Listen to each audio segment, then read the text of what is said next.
안녕하십니까. 한화투자증권의 한상입니다.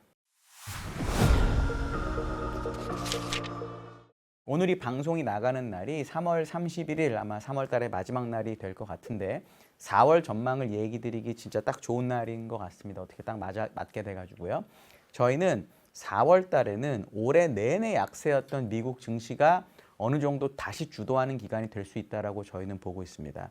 4월에 미국이 상대적으로 강해지고 다른 지역은 좀 주춤하는 시장이 될 수 있다라고 보고요. 미국이 강할 때 다른 지역이 따라오르기보다는 좀 옆으로 정체하는 모습이 나타날 거라고 보고 저희 월간 전략 리포트에서도 미국을 비중 확대로 바꾸면서 중국을 비중 축소로 내리기도 했습니다.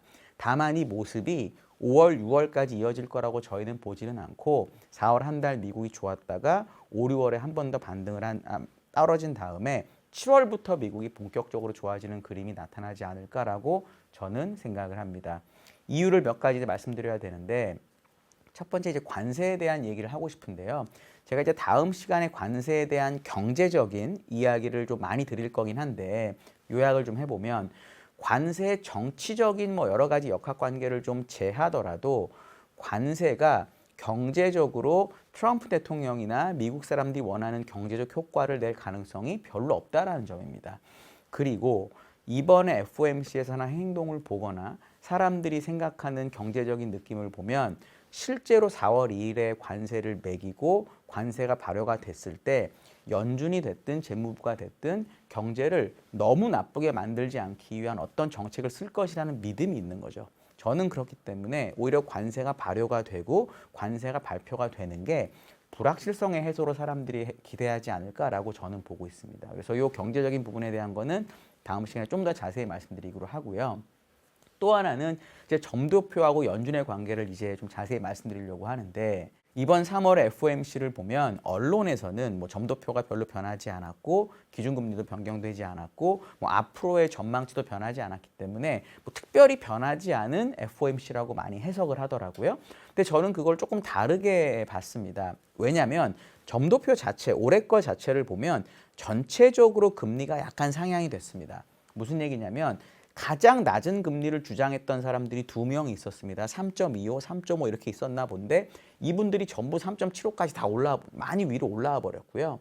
또 하나 가장 높은 금리 4.5%를 주장했던 위원이 한 명 있었습니다. 4.5%라는 것은 앞으로 금리 인하가 없다라는 거죠. 현재가 4.5%니까. 근데 이 4.5%를 주장했던 위원이 4명으로 들었습니다. 그러니까 최저로 보는 사람이 2명이 없어지고 가장 높게 보는 사람이 3명이 늘었다는 얘기는 중간값은 그대로 4%이긴 하지만 전체적으로 금리의 모습이 아래쪽에서 위로 올라간 것이죠. 거기다가 올해 2025년 GDP 증가율을 2.1%에서 1.7%로 대폭 낮추기도 했습니다. 요 그림만 딱 놓고 보면 연준이 약간 우리가 가장 싫어하는 스태그플레이션이라고 하는 방향성을 나타낸 것으로 보이는 거죠.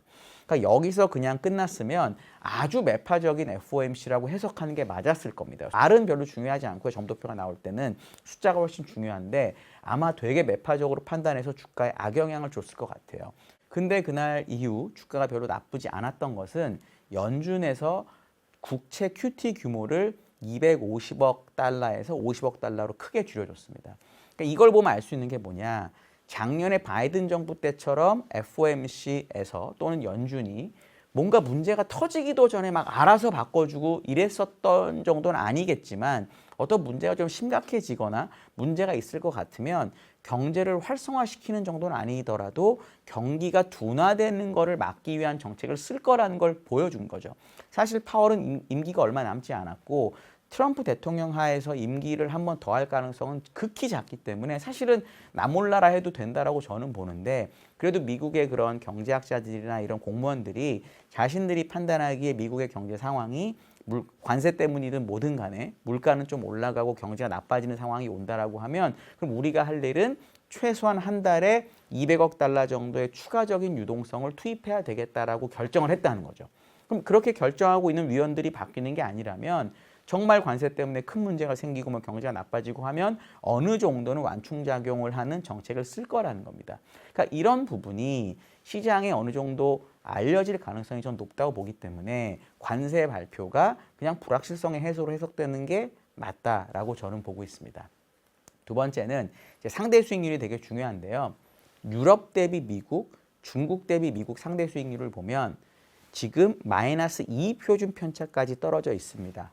특히 유럽 같은 경우에는 이 마이너스 2 표준 편차를 밑으로 세게 내려왔다가 조금 올라온 상태예요. 이거 과거 사례를 보면 이렇게까지 유럽이 미국을 압도했던 경우가 많지 않습니다. 무슨 얘기냐면 단기적으로 미국에 아주 좋은 일이 없다 손치더라도 뭐 그냥 이대로 그냥 간다고 하더라도 그냥 미국이 유럽이나 중국보다 단기적으로 반등할 수 있는 상황이 됐다라는 거죠. 물론 아주 나쁜 일이 또 벌어지면 계속 미국이 나쁘겠지만 미국은 다른 나라랑 다르게 기축통화국이고 뭐 AI고 뭐 이런 게 있기 때문에 나쁘지만 않아도 반등할 수 있는 자리라는 게 있는 겁니다. 저는 그런 상황이 4월 달에 올 가능성이 높다라고 보고 M7의 MDD 최대 하락폭을 보게 되면 어떻게 그려지고 있느냐.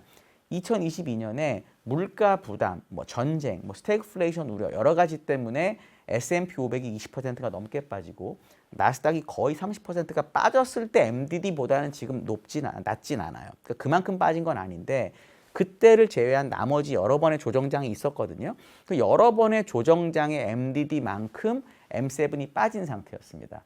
테슬라가 그 자리에서 반등을 한번 줬고요. 다시 빠지고 뭐 왔다 갔다 하긴 하지만 애플도 그렇고 구글도 그렇고 그렇게 움직였습니다.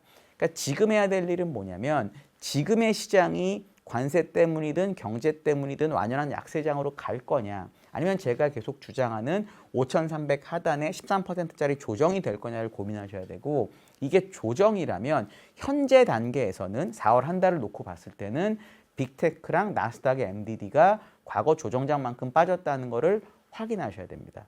그러면 첫 번째 아까 관세랑 FOMC 얘기랑 MDD를 감안해 보면 4월 달에 해야 되는 주식은 결정이 된 거죠. 미국 위주로 하는 거고 그 미국에서도 나스닥 위주로 해야 되는 거고 그 나스닥에서도 빅테크 M7을 하는 게 가장 편한 선택지가 될 수 있다라고 저는 보고 있습니다. 이거를 7대3 중에서 3현금이 이제 생겼을 거잖아요. 비쌀 때 저희가 현금을 만들었으니까 이제 좀 떨어진 상태에서는 이제 요 현금을 쓰는 거죠. 그런 식으로 투자하는 게 저는 좋다라고 보고 있고요. 대신에 5월, 6월에는 저는 미국이 한 번 더 조정을 받아서 제가 생각하는 올해 저점 5,300을 한번 갈 수 있지 않을까 보고 있는데 이유는 이렇습니다. 미국의 1분기 실적이 모멘텀이 생각보다 아주 세지 않습니다. S&P든 나스닥이든 1분기 실적 EPS가 4분기보다 감소하는데요. 사실은 4분기보다 EPS가 감소하는 건 하나도 이상하지 않습니다. 왜냐하면 계절적으로 우리나라도 마찬가지고 전 세계가 마찬가지인데 기업들은 4분기에 돈을 더 많이 벌고 1분기에는 돈을 조금 벌게 돼 있습니다. 포인트는 그러니까 4분기에서 1분기가 이렇게 감소를 할 거잖아요. 이 감소 폭이 2025년 1분기가 22년부터 26년까지 5년 동안 가장 크다는 거죠. 그러니까 어차피 다 감소를 하는데 그 감소율이 가장 크다는 거는 이번 분기의 실적 부담이 있다라는 겁니다. 이걸 전년 동기 대비로 바꿔서 보더라도 2024년 4분기의 증가율, 2025년 2분기의 증가율에 비해서 2025년 1분기 증가율이 가장 낮습니다. 그러니까 실적에 대한 모멘텀, 실적에 대한 예상이 지난 분기나 다음 분기에 비해서 1분기가 나쁘다는 거죠.